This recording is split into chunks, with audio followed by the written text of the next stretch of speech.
You're watching Channel 33. Hello and welcome to History Channel 33. My name is Kelsey. And I'm Jonah. We will be your hosts for today. Today's subject is Confederation, and I'm sure you'll find watching this rewarding experience. Now, first of all, I want to give you a bit of background information on Confederation. Confederation is a union of the colonies of British North America into a federation, which is a union in which the members keep certain powers to themselves and give certain powers to the central government. This confederation was proposed by Canada West and Canada East. Britain had given up their corn laws, which had given trading privileges to British colonies. Britain wanted to buy wheat and flour at the lowest price from any country. This put Canada into a depression. If the Confederation was passed, the new Canadian government could help create its own economic policy, one that would best serve the people and help get them out of a depression. Union would mean a central government, one that would control defense, external relations, currency, postage, taxation, and other concerns. Tariffs and trade barriers would also be abolished, and economic stability would bring back economic prosperity. Lastly, they could build the CPR, an intercontinental railway to link the colonies to improve trade and defense. This is why Confederation was proposed. In preparation for Confederation, Canada had 3 conferences to convince the maritime provinces to join the Union. They were the Charlottetown Conference, the Quebec Conference, and lastly, the London Conference held in 1866. First was the Charlottetown Conference, which was held in September of 1864. All the maritime provinces, with the exception of Newfoundland, attended this conference. Canada attended this conference because they wanted to persuade the maritime provinces to join the larger union. As one of the maritime provinces, Nova Scotia attended this conference with negative ideas about Confederation, but came out of the conference with a new perspective. Their leader, Charles Tupper, was happy with them trading independently with the U.S. and enjoyed being an independent colony.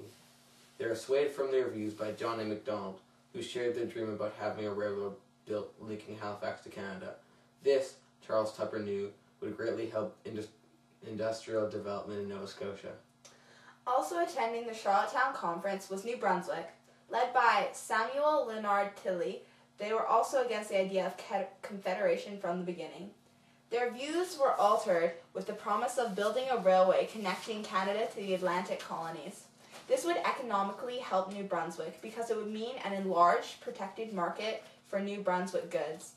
And the railway would also open up job opportunities for their small but growing colony. Prince Edward Island, also known as PEI, attended the Charlottetown Conference. They just wanted to build together the maritime provinces without the Canadas. PEI was concerned that if they became unified with the Canadas, that they would have little influence in the House of Commons due to only having 5 representatives. PEI wanted its voice to be heard, and they were worried about their needs would be ignored because they were so small. But because they were so small, they were also concerned about the threat of the American expansion and knew that they would be stronger if they banded together with the Canadas. In the end, they came out of the conference pleased with the results. Canada East and Canada West attended the Charlottetown Conference in hopes to convince the Atlantic colonies to join them. Their strong leaders, George Cartier, George Brown, John A. Macdonald, and Louis Joseph Papineau, were extremely excited about the prospect of Confederation. They wanted to be protected from the United States, who posed a threat to them after the American Civil War. The U.S. had lost the troops out and were confident, and Canada was an easy target due to their long borders and limited security. Canada was also in an economic depression because the British government took away the corn laws, which protected British agriculture. Confederation would give Canada an independent government that would meet the economic needs of the country. They could also build the Grand Trunk Railway from coast to coast that would help improve the economic needs of the country and improve security and trade. Union could also remove intercolonial tariffs and make a higher degree of economic stability. After the completion of the Charlottetown Conference, it was decided to meet again in Quebec for the Quebec Conference in a few months to further discuss Confederation.